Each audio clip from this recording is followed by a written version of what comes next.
বাংলাদেশের 1 ইঞ্চি জমি আমরা কাউকে ছেড়ে দেব না। আমাদের জীবন দিব, তবুও বাংলাদেশের আধা ইঞ্চি জমি আমরা ছেড়ে দেব না। শেখ মুজিবুর রহমান সাহেব দুনিয়া থেকে বিদায় নিয়েছেন, তার সুকীর্তি অথবা তার অন্য কিছু, সেটার মূল্যায়ন জনগণ করেছে, করবে, করতে থাকুক। কিন্তু আপনি ওই জায়গায় জেদ ধরে আপনি কুমিল্লা বিভাগ দিবেন না, একটা জেলাকে তার নাম ধরে অপমানিত করবেন, আপনি বাংলাদেশের প্রধানমন্ত্রী হতে পারেন না। জামাতের কর্মীরা সারা পৃথিবীতে কালেমার দাওয়াত দিয়েই যাবে। জামাতের কর্মীরা সারা পৃথিবীতে কালেমার দাওয়াত দিয়েই যাবে। কোরআনের আলোকে সমাজ বিনির্মাণ, কোরআনের আলোকে সমাজ বিনির্মাণ, হাজার জুলুম বাধা উতরে যাবে। জামাতের কর্মীরা সারা পৃথিবীতে কালেমার দাওয়াত দিয়ে যাবে। আজকে দেশের ভিতরে যারা লড়াই করেছেন তাদের জন্য প্রিয় সংগঠনের পক্ষ থেকে আমি এই লাল গোলাপটুকু উপহার দিচ্ছি। প্রবাসে থেকে যারা লড়াই করেছেন তাদের জন্য আরেকটি লাল গোলাপ উপহার দিচ্ছি।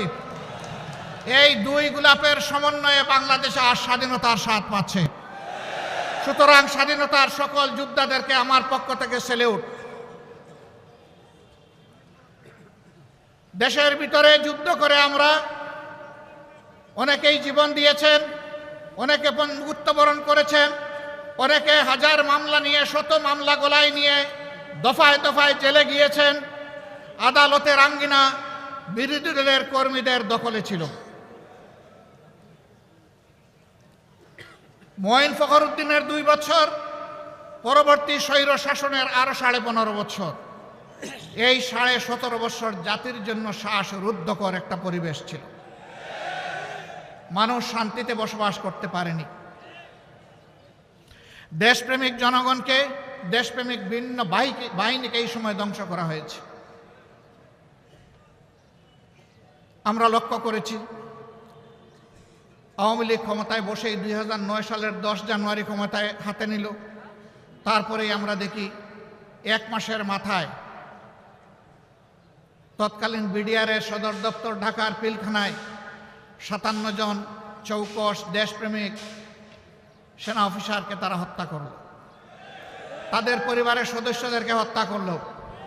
নির্মমভাবে হত্যা করার পর লাশগুলা ড্রেইনের মধ্যে ভাসাই দিল। কিছু লাশ তারা গোপন করে ফেলল। রাতের আধারে হত্যাকাণ্ড সংগঠিত করে আলো নিভিয়ে খুনিদেরকে পিলখানা থেকে বের হয়ে যাওয়ার নিরাপদ রাস্তা তৈরি করে দিল। 2টা তদন্ত কমিশন হলো, একটা করলো সেনাবাহিনী, আরেকটা করলো সরকার। সেই তদন্ত কমিশনের কিছুই জনগণকে জানতে দেওয়া হলো না। কারণ সরষায় যদি ভূত থাকে, ভূত ছাড়াবে কে? সেদিনকার প্রধানমন্ত্রী বিডিআরের কতিপয় সদস্যকে এনে আদর করে তাদের সাথে বসলেন, তাদের সকল দাবি দাওয়া মেনে নিলেন।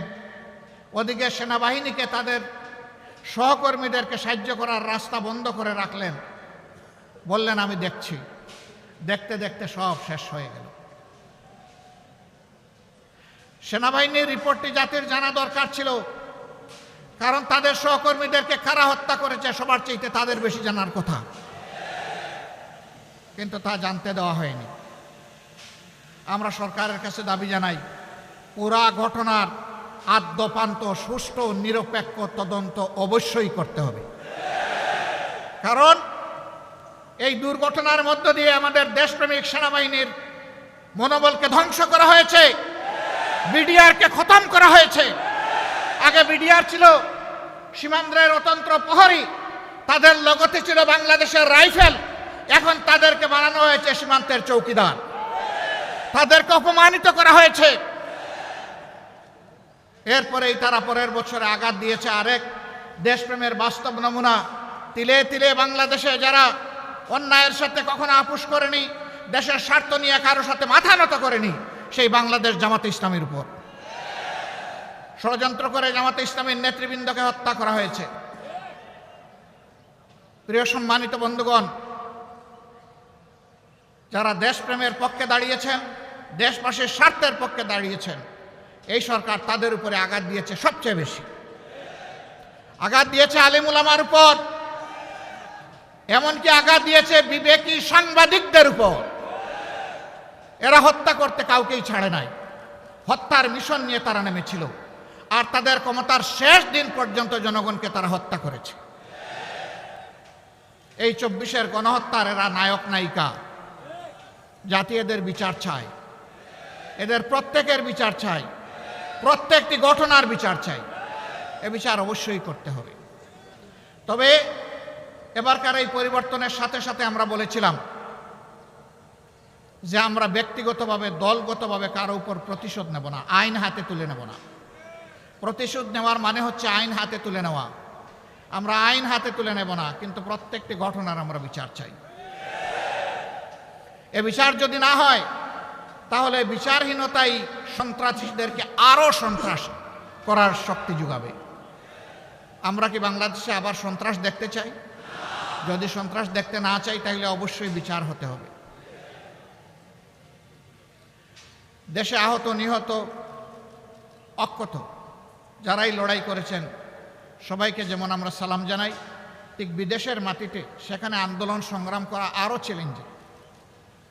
আমাদের লোকেরা প্রবাসে সেখানে আন্দোলন করতে গিয়ে জেলে গিয়েছে, তাদের বিরুদ্ধে মামলা দিয়ে তাদেরকে শাস্তি দেওয়া হয়েছে। এখনও বিদেশের বিভিন্ন জেলে বাংলাদেশের সেই আন্দোলনকারী জনতা রয়ে গেছে। আমরা সরকারের কাছে দাবি জানাই, অবিলম্বে তাদের মুক্তির ব্যবস্থা করে সম্মানের সাথে হয় তাদের কর্মস্থলে সেখানে ফিরিয়ে দিন, অথবা বাংলাদেশে সম্মানের সাথে ফিরিয়ে আনুন। এই যুদ্ধে দেশের সমস্ত মিডিয়া তারা চাইলেও সত্যের পক্ষে শক্ত করে দাঁড়াতে পারেনি। দুই একটা মিডিয়া যারা দাঁড়ানোর দুঃসাহস দেখিয়েছে তাদেরকে ঠান্ডা করা হয়েছে, দমন করা হয়েছে, তাদের উপর নির্যাতন চালানো হয়েছে। কিন্তু বিদেশ থেকে আমাদের মিডিয়া যোদ্ধারা সমান তালে তারা যুদ্ধ করে গেছে। আমি তাদের সকলকে সম্মান জানাই। আপনাদের কুমিল্লারও একজন সন্তান, তিনি সেই যুদ্ধ করা শুরু করেছিলেন 15.5 বছর আগে, এখনও তিনি যুদ্ধ অব্যাহত রেখেছেন। তাকে হয়তো আপনারা অনেকে জানেন, অনেকে জানেন না।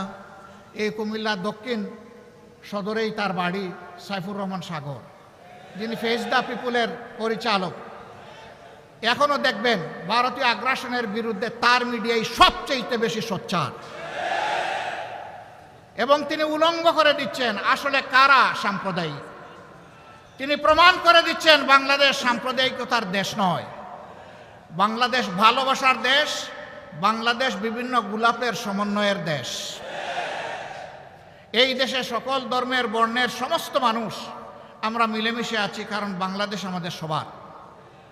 আমরা এবার বলেছি, সোচ্চারভাবে বলেছি, আমরা বাংলাদেশে কোনো মেজরিটি মাইনরিটি মানি না। বাংলাদেশে যারাই জন্মগ্রহণ করেছে তারা সকলেই বাংলাদেশের গর্বিত নাগরিক। এই মাইনরিটি শব্দ বলে বলে অন্যান্য ধর্মের ভাই বোনদেরকে ব্যবহার করে একটি গোষ্ঠী মূলত দেশের বাইরে থেকেই তাদের স্বার্থ হাসিল করতে চায়। এখন আমাদের এই ভাই বোনেরা ওইটা বুঝতে পেরেছেন, তারাও সোচ্চার হয়েছেন। আপনারা দেখেছেন ভারতীয় হলুদ মিডিয়া যখন বাংলাদেশের বিরুদ্ধে নিকৃষ্ট যুদ্ধ শুরু করেছে, মিথ্যা তথ্য ছড়াচ্ছে, তখন জগন্নাথ হল থেকে আমাদের হিন্দু ছেলেমেয়েরা বের হয়ে তার প্রতিবাদ করেছে। কারণ তারা প্রমাণ করেছে এদেশ আমাদের সবার। তোমরা যা বলো তা অসত্য, তা মিথ্যা। তোমরা আমাদেরকে ব্যবহার করে তোমাদের মতলব হাসিল করতে চাও, সেই সুযোগ আমরা তোমাদেরকে দেব না। কেন ভারত এটা করে আমাদের সাথে? আমরা তাদের কি ক্ষতিটা করেছি? ভারতের কোনো আভ্যন্তরীণ ব্যাপারে আমরা হস্তক্ষেপ করেছি? ভারত বলে আমাদের দেশে সাম্প্রদায়িক সহিষ্ণুতার অভাব, সম্প্রীতির অভাব। হ্যাঁ, মানুষ দেখতে পাচ্ছে কোন বৎসর কতটা কোন ধর্মের মানুষ ভারতের উগ্র একটি সাম্প্রদায়িক গোষ্ঠীর কাছে নির্মমভাবে নিহত হয়, সারা বিশ্ব তার সাক্ষী। বাংলাদেশে এই ধরনের নিকৃষ্ট ঘটনা ঘটে না। সর্বশেষ একটা চরমপন্থী সংগঠনের হাতে নির্মমভাবে চট্টগ্রামের আদালতে একজন আইনজীবীকে খুন করা হয়েছে। তারা চেয়েছিল এই খুনের মাধ্যমে একটা খুনের হুলি খেলতে। বাংলাদেশের মানুষ তাদের মুখে চুনকালি লেপে দিয়েছে। বাংলাদেশের মানুষ ধৈর্যের পরিচয়ে, সহিষ্ণুতার পরিচয় দিয়ে বলেছে এ খুনের সাথে যারা জড়িত তাদের বিচার হবে, কিন্তু তাই বলে নির্বিচারে আমরা সবার গায়ে হাত তুলতে চাই না। ভারত কি এমন একটা উদাহরণ দেখাতে পারবে? তাদের দেশের বুকে আছে। আপনারা দেখেছেন গতকাল বিভিন্ন ধর্মের যারা সম্মানিত ব্যক্তিবর্গ তাদেরকে নিয়ে প্রধান উপদেষ্টা একসাথে এক কাতারে দাঁড়িয়ে আওয়াজ তুলেছেন, এদেশ আমাদের সবার, আমরা এখানে কোনো সাম্প্রদায়িক বিভাজন চাই না। আমরা ধন্যবাদ জানাই আমাদের প্রধান উপদেষ্টাকে তার এই মহৎ উদ্যোগ নেওয়ার জন্যে। উদ্যোগ নিয়েছেন, উদ্যোগ নিয়ে থেমে গেলে হবে না, এই যাত্রা আমাদের অব্যাহত রাখতে হবে।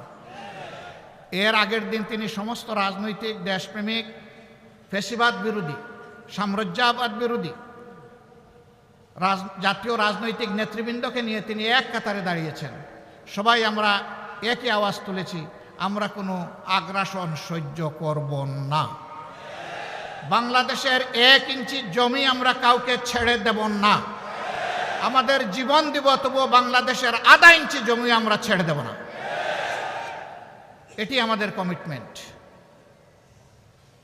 সম্মানিত ভাই ও বোনেরা, এই দেশ তাহলে আগামীতে কি হবে? এই দেশকে কে গড়বে?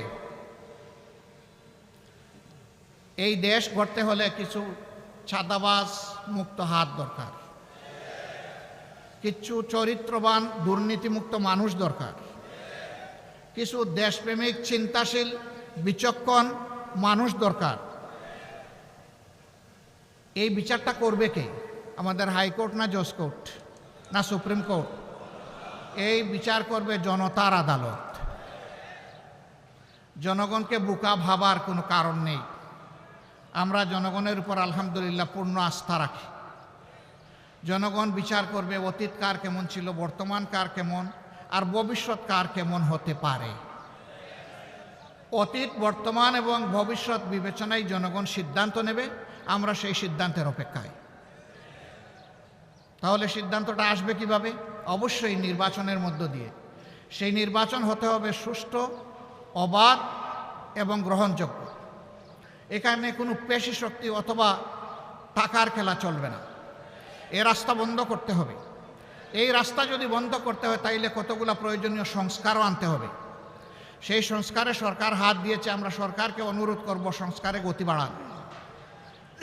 সংস্কারে গতি বাড়িয়ে মৌলিক সংস্কারগুলো করে একটা সুষ্ঠু নির্বাচন জাতিকে উপহার দেন। আপনারা যেন ইতিহাসে স্মরণীয় হয়ে থাকতে পারেন। আপনাদের নিজস্ব কোনো এজেন্ডা থাকবে না। এজেন্ডা, জাতীয় এজেন্ডা একটাই, যে একটা সুন্দর সুষ্ঠু নির্বাচন আপনারা উপহার দেবেন। তার জন্য যত সংস্কার প্রয়োজন তাই আপনারা করুন। আমরা আপনাদেরকে চাপ দিচ্ছি না। আবার অনুরোধ করব, আপনারা মূল্যবান সময়টাকে নষ্ট করে দীর্ঘায়িত করবেন না। আপনারা যৌক্তিক সময়ের ভিতরে এই নির্বাচন জাতিকে উপহার দিন। জাতি গত 3টা টার্ম তাদের নিজস্ব ভোটের অধিকার প্রয়োগ করতে পারেনি। বিশেষ করে জাতির 42 ভাগ ভোটার যারা যুবক, তারা একটা ভোটও দিতে পারেনি। আমরা আমাদের যুবকদের হাত ধরে, যুবকদের বুক ছিটিয়ে যুদ্ধ করা এবং রক্তের বিনিময়ে এই স্বাধীন পরিবেশটুকু পেয়েছি। আমরা চাই আগামীতে তারা শুধু ভোট দিবে না, তারা জাতিকে নেতৃত্বও দিবে ইনশাআল্লাহ। আমরা একটা যুব সমৃদ্ধ বাংলাদেশ গঠন করতে চাই।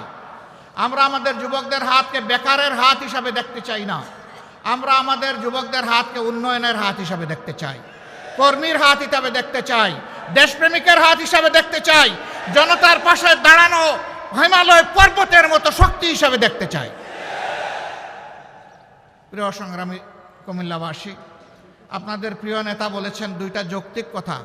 একটা এয়ারপোর্ট, সেই ব্রিটিশ আমল থেকে এখানে তখন বিশ্বযুদ্ধের জন্য ঘাঁটি গাড়া হয়েছে। এইরকম ঘাঁটি যারা সবগুলোই কিন্তু এয়ারপোর্ট হয়ে গেছে 2টো ছাড়া। একটা কুমিল্লা আর একটা শমশাননগর। শমশাননগর অতটা জরুর নয় আর একটা এয়ারপোর্ট করা, কারণ সিলেট একটা এয়ারপোর্ট আছে। কিন্তু কুমিল্লা তো অনেকগুলা জেলার কেন্দ্রস্থল। এটা খুবই যৌক্তিক দাবি। এই দাবি আমরা শতভাগ সমর্থন করি। প্রধান উপদেষ্টার নেতৃত্বে বর্তমান সরকারকে অনুরোধ করব, আপনারা মনোযোগ দিন। বিভাগ, আপনারা বিভাগ পাইলেন না, আপনাদের কপালের দোষ। আপনাদের জেলার নাম কুমিল্লা। কুমিল্লা জেলাটা কি আমাজন জঙ্গল থেকে এখানে এসে পড়েছে? এটা কি বাংলাদেশের অংশ নয়? মহান স্বাধীনতা যুদ্ধে 24-এর যুদ্ধে কুমিল্লার কি কোনো ভূমিকা নেই? যদি কুমিল্লার ভূমিকা কুমিল্লা নামেই রাখার সুযোগ থাকে, আজকে কুমিল্লার নামে বিভাগ দিতে অসুবিধা কোথায়? কেন সেটা আটকে রেখেছিলেন? শেখ মুজিবুর রহমান সাহেব দুনিয়া থেকে বিদায় নিয়েছেন, তার সুকীর্তি অথবা তার অন্য কিছু, সেটার মূল্যায়ন জনগণ করেছে, করবে, করতে থাকুক। কিন্তু আপনি ওই জায়গায় জেদ ধরে আপনি কুমিল্লা বিভাগ দিবেন না, একটা জেলাকে তার নাম ধরে অপমানিত করবেন, আপনি বাংলাদেশের প্রধানমন্ত্রী হতে পারেন না।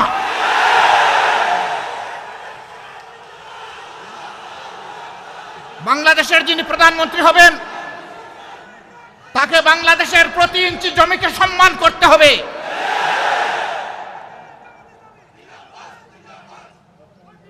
এটা একটা জুলুম, একটা এলাকার লোকদের উপর নিঃসন্দেহে এটি একটি জুলুম। অনেকগুলা জুলুমের মধ্যে এইটা একটা জুলুম।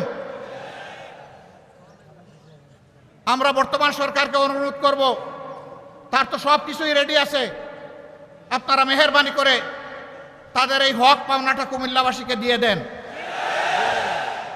নামের জন্য কুমিল্লাবাসী যুদ্ধ করে নাই, বলে নাই সুরমা নদীর নামে করেন, কুশিয়ারার নামে করেন, তিতাসের নামে করেন, এটার নামে করেন, ওটার নামে করেন। কুমিল্লাবাসী এটা বলেন নাই। কুমিল্লাবাসী বলেছে আমাদের নামেই, আমাদের পরিচয়, আমাদের বিভাগটা দিয়ে দেন।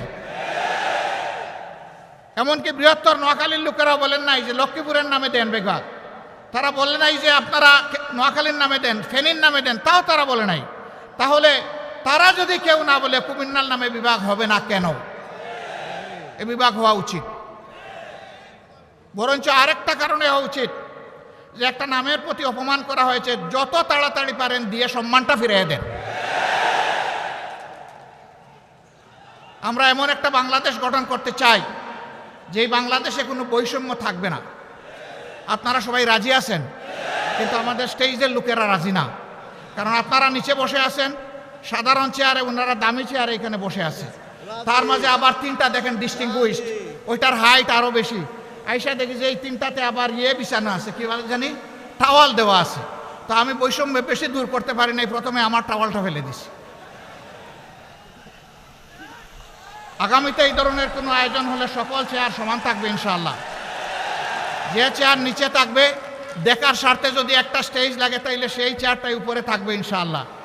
আপনারা সবাই রাজি আছেন? আপনারা তো রাজি থাকবেন, ওনারা রাজি কিনা? ওনারাও রাজি আছে, আলহামদুলিল্লাহ। তাইলে আমরা উভয় পক্ষ রাজি যে আমরা সকল ক্ষেত্রে বৈষম্যহীন চলবো ইনশাআল্লাহ। তবে এটা ঠিক যে যার যার রুচি মতো চলবো। যেমন আমার গায়ে একটা সদরিয়া বা একটা কোটি আছে, তাই বলে সবাইকে কোটি পরতে হবে না। ব্লেজার যার পছন্দ তিনি ব্লেজার পরবেন, শীতের দিনে সোয়েটার, গ্লাভ, চাদর যার পছন্দ তিনি তাই পরবেন। কিন্তু সামাজিক ক্ষেত্রে আমরা ইনশাআল্লাহ সমান থাকবো আল্লাহ চাইলে। দেখেন বৈষম্যের শিকার হয়ে বাইগুলা পড়তে বসছিল এইমাত্র। তো আমরা আল্লাহর দরবারে বৈষম্য থেকে পানা চাই। এখন এই বৈষম্যহীন দেশটা গড়বে কে? প্রধানমন্ত্রী হলেই আমার বাড়ি যে জায়গায় বন্যার স্রোত, উন্নয়নের স্রোত চলে যাবে সে জায়গায় সারা বাংলাদেশের সম্পদ টেনে টুনে এনে ওখানে ঢুকায় দেওয়া হবে। তাইলে বৈষম্যহীন সমাজ হবে কেমনে? যুক্তি হলো যে সাবেক আমলে আমার এলাকা ছিল বঞ্চিত, এখন অতীতের কাজা কাফারা সব আমার আদায় করতে হবে। আমরা কথা দিচ্ছি ইনশাআল্লাহ আল্লাহ তাআলা যদি জনগণের মনে ভালোবাসা, আমাদের প্রতি সমর্থন তৈরি করে দেন, তাহলে আমরা এমন বাংলাদেশ গড়ব যেই বাংলাদেশে প্রধানমন্ত্রীর জেলার আগে অন্য জেলাকে আগে চোখ দিয়ে দেখা হবে ইনশাআল্লাহ। তবে প্রধানমন্ত্রীর জেলাও বঞ্চিত হবে না, তারাও তাদের ন্যায্য অংশ পাবে ইনশাআল্লাহ। কারণ প্রধানমন্ত্রী হওয়ার কারণে ওই জেলাকেও বঞ্চিত করার কোনো অধিকার নাই। কিন্তু রাজার হস্ত করে সমস্ত কাঙ্গালের দুন চুরি, ওই চুরি করতে দেব না আমরা কাউকে। যদি আল্লাহ তাআলা আমাদেরকে এই সুযোগ দেন, আল্লাহ ভালো জানেন, প্রিয় জনগণ তারা বিবেচনায় নেবেন। যদি সুযোগ দেন তাহলে ইনশাআল্লাহ আমরা কথা দিচ্ছি যে আমরা দুর্নীতি করব না, দুর্নীতি হতে দেব না। বলবেন তার কি কোনো প্রমাণ আছে? একটু আছে তো ভাই। 2001 থেকে 6 সাল জামাতে ইসলামের যে দেশপ্রেমিক নেতৃবৃন্দকে খুন করা হয়েছে বিচারিক আদালতে, তারা তো 2 জন 3 মন্ত্রণালয়ের দায়িত্ব পালন করেছেন। বলেন বাংলাদেশের কেউ কোনো দুশ্মনও আমাদের তাদের হাতে একটু দুর্নীতির গন্ধ লাগাইতে পেরেছে? পারে নাই। কেন? একটাই কারণ, তারা আল্লাহকে ভয় করে। আমরাও আশা করব যাদের হাতে আগামীতে দায়িত্ব আসে তারা যেন আল্লাহকে ভয় করে চলে। যদি আল্লাহকে ভয় করে চলে তাহলে আল্লাহর ভয় আর দুর্নীতি দুইটা পাশাপাশি চলতে পারে না। দুর্নীতি তখন দুর্নীতির মৃত্যু হবে এবং সুনীতির জয় হবে ইনশাআল্লাহ। আমাদের শিক্ষা ব্যবস্থাকে একটা কুড়া শিক্ষা ব্যবস্থা বানানো হয়েছে। মাস্টার্স, তারপরে গ্র্যাজুয়েশন, ওইদিকে কামিল, আলেম, ফাজেল, এই সমস্ত ডিগ্রি নিয়ে লোকেরা দুয়ারে দুয়ারে ঘুরে একটা ন্যায্য চাকরি পাওয়ার আশায়। দুইটা কারণে পায় না। একটা কারণ হলো মামু এবং খালার ঠেলায় আর বাসে না।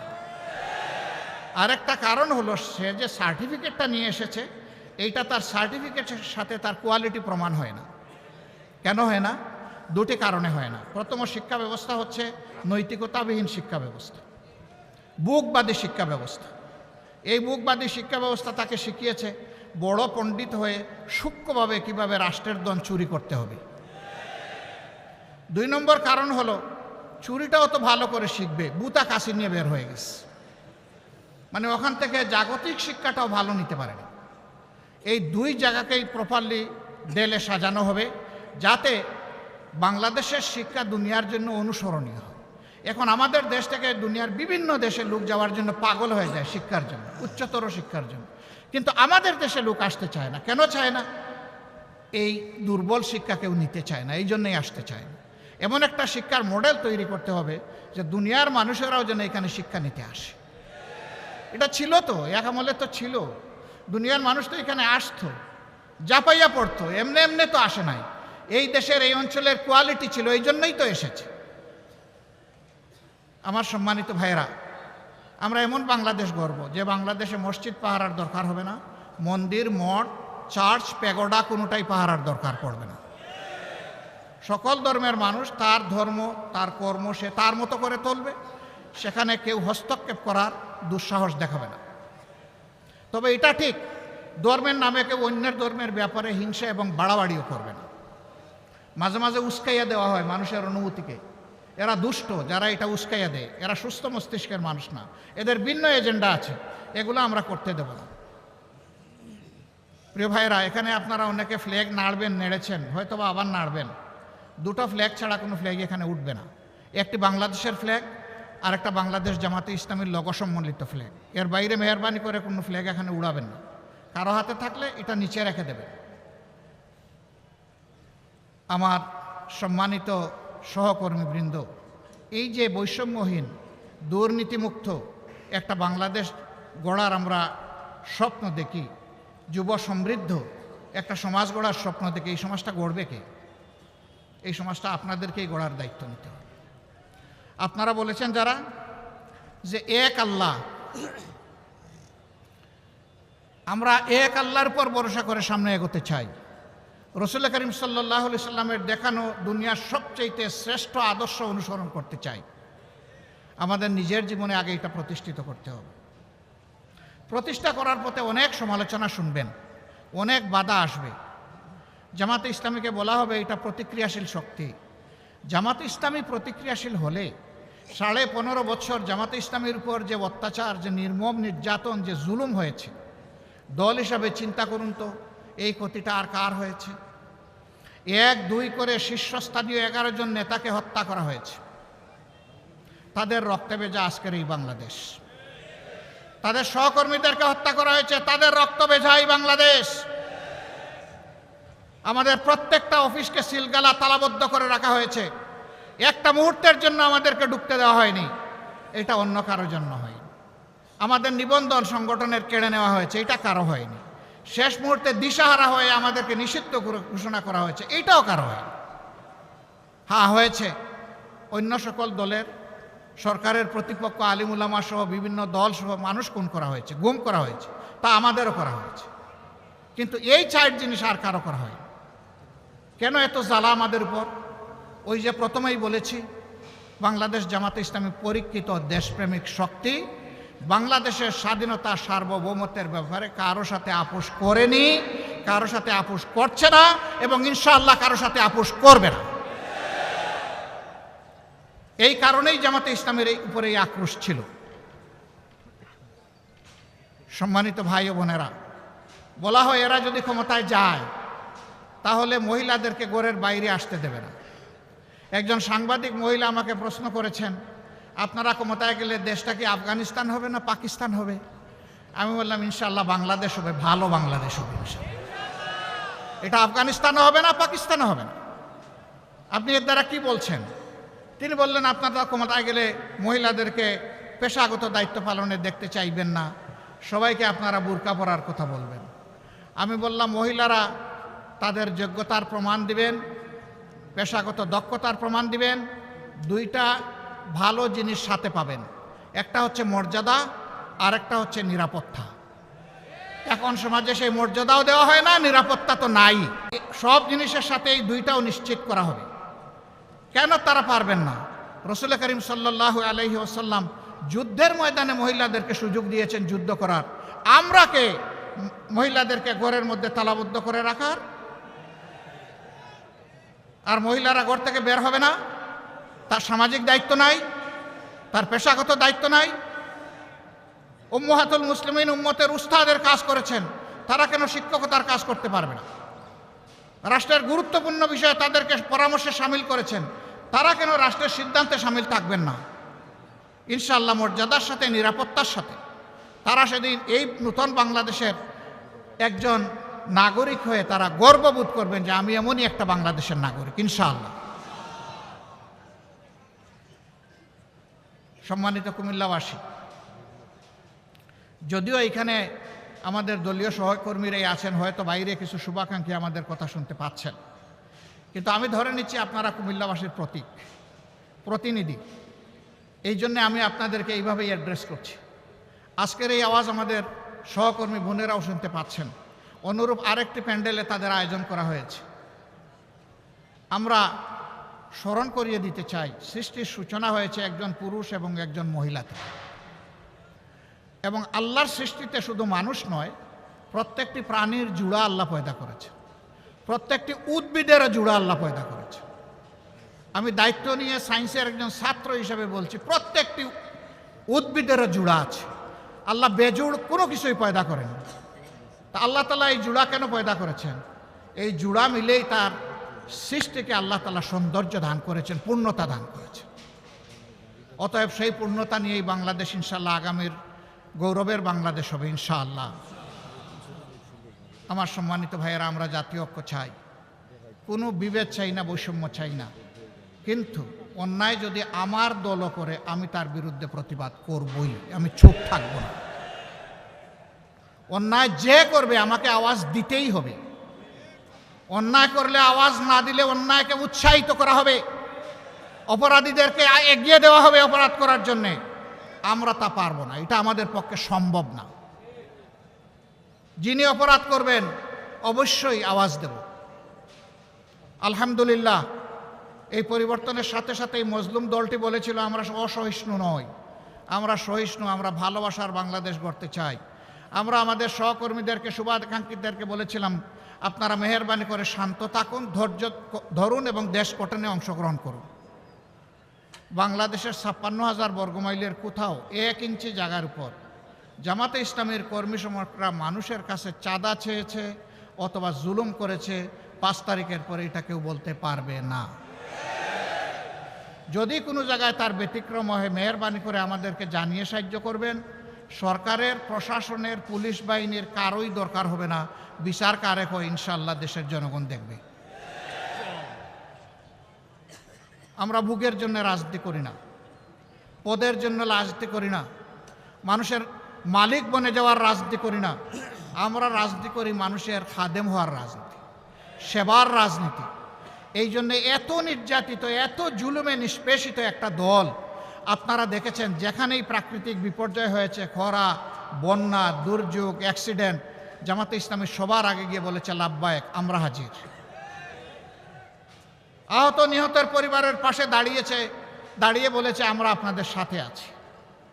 এবারও যারা শহীদ হয়েছে বিগত আন্দোলনে, প্রত্যেকটি পরিবারে, আমরা দল দেখি নাই, ধর্ম দেখি নাই, আমরা সম্মান করে তাদের পরিবারের কাছে গিয়েছি, তারা আমাদেরকে গ্রহণ করেছেন, আমরা সম্মানিত হয়েছি। আমরা তাদের পাশে দাঁড়িয়ে বলেছি